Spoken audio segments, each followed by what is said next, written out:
First in HD, live, local, late breaking. This is WTVA News at 10. Right now at 10, hurricane season gets off to a strong start as Arthur marches toward the eastern seaboard tonight. Plus, Northeast Mississippi is already in the patriotic spirit as preparations are made for annual 4th of July celebrations. Good evening, everybody. I'm Chris Tatum. And I'm Sonia Walls. Thank you so much for joining us for WTVA News at 10 on this Thursday. Happening right now, all eyes are on the East Coast tonight as Hurricane Arthur approaches and threatens to get stronger. We go live now to NBC's Chris Pallone, who is weathering the storm in North Carolina.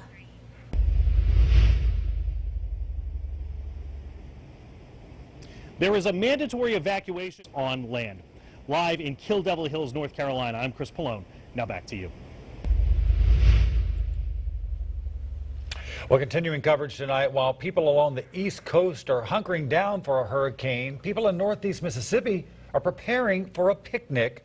The annual picnic in the park is a nearly 3 decades old tradition in Tupelo, and WTVA's Jessica Albert is live at Fair Park to tell us what's in store for the big day. Jessica?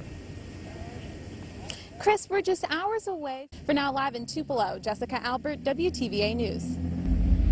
Thanks, Jessica. Now on to some new information tonight. A unanimous decision by the Tupelo City Council approves an overlay district for the tornado-damaged Joyner neighborhood. Now, the City Council held a special public hearing tonight. The overlay district will make it so that all people who live in the neighborhood will have to get design approval before rebuilding their damaged homes. Members of the Joyner community came and spoke in favor of the overlay district. They think the new rules will help keep the overall feel of the neighborhood from being lost in the wake of the tornado in April. To ensure that people don't take advantage of our neighborhood during this very vulnerable time for our already vulnerable neighborhood. And to make sure that Joyner's rebuilt consistent with what the Joyner residents love already about that neighborhood. There will also be a 5-person committee that will help approve reconstruction designs.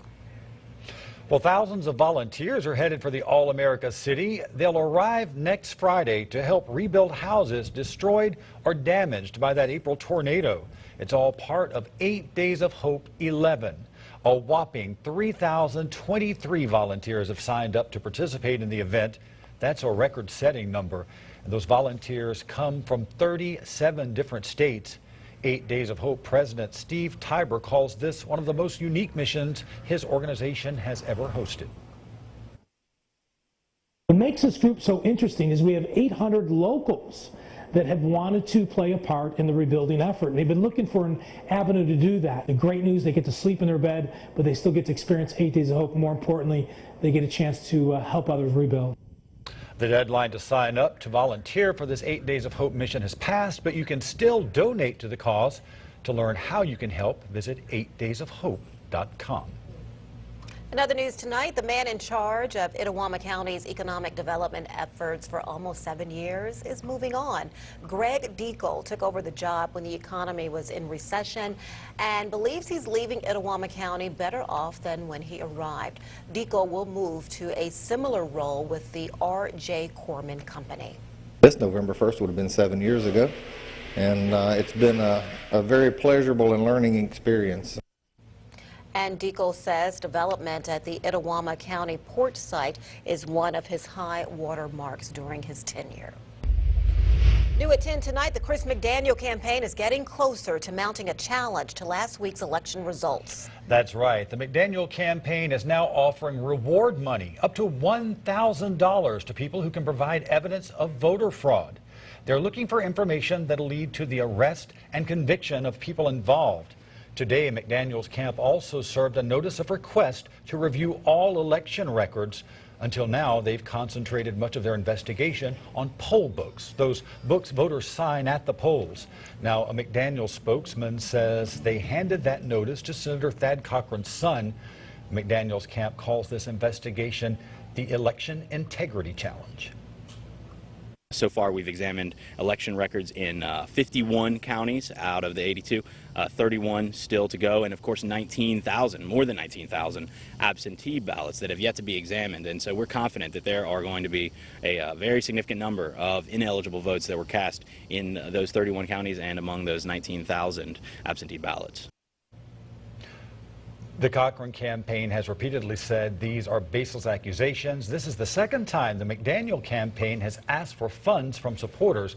Yesterday, an email from Chris McDaniel said the campaign did not have the money to mount a legal challenge and asked for $50 donations. And coming up, it's a story that has gotten a lot of national attention. A toddler dies after being left in the back seat of a hot car. Today, the man accused of murder in the boy's death, his own father, was in court.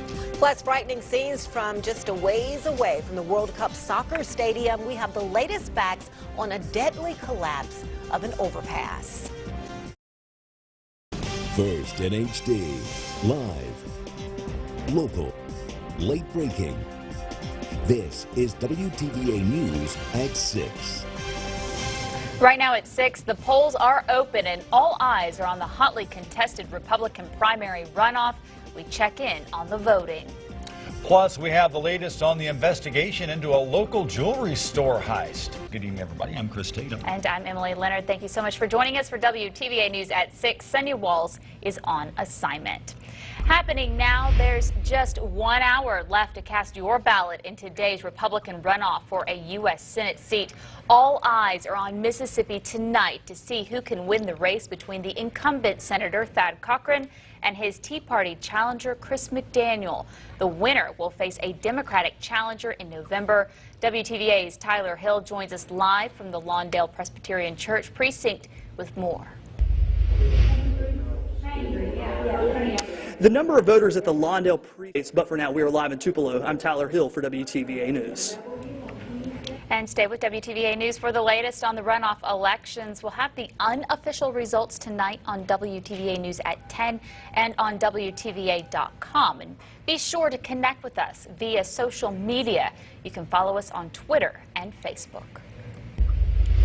New information tonight on a story we first brought you last night on WTVA News at 10. Police are working to access security video following a burglary at a jewelry store. And they've released video of what they believe to be the getaway car. WTVA's Javante Ingram has more. Today, members of in Tupelo, Javante Ingram, WTVA News. And continuing coverage tonight, the man police were searching for in connection with that weekend shooting in Verona faced a judge today, but he's still not charged with pulling the trigger. And investigators now say there may be even more people involved in the crime. WTVA's Wayne Herford picks up the story from there. Anyone that had anything in Verona, Wayne Herford, WTVA News. Right now, Merritt is only charged with possession of a firearm by a convicted felon. A judge set his bond at $15,000.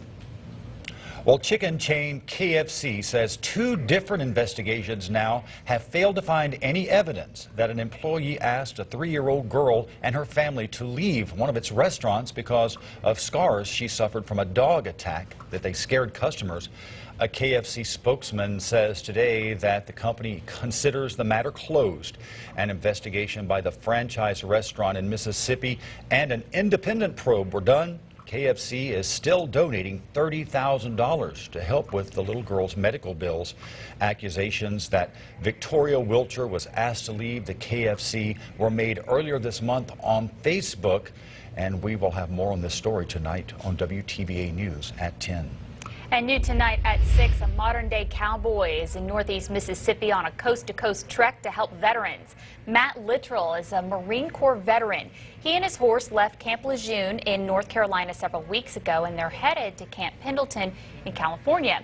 Along the way, he sets up camp, sleeps under the stars, and looks after his 4-hooved friends. He hopes the ride will raise money and awareness for the Semper Fi Fund, which provides assistance to wounded vets with physical and emotional wounds. I've been there. I know where these guys are. I've been, you know, on the wrong side of that table looking at a pistol one night. I was almost one of those statistics. And, you know, that's, after that night, woke up a few days later and knew that I was doing this ride. And Littrell and his horse travels about 20 miles a day. He expects it'll take 9 months to complete this 2,000-mile trip. So far, Littrell's raised more than $4,000 for that Semper Fi fund.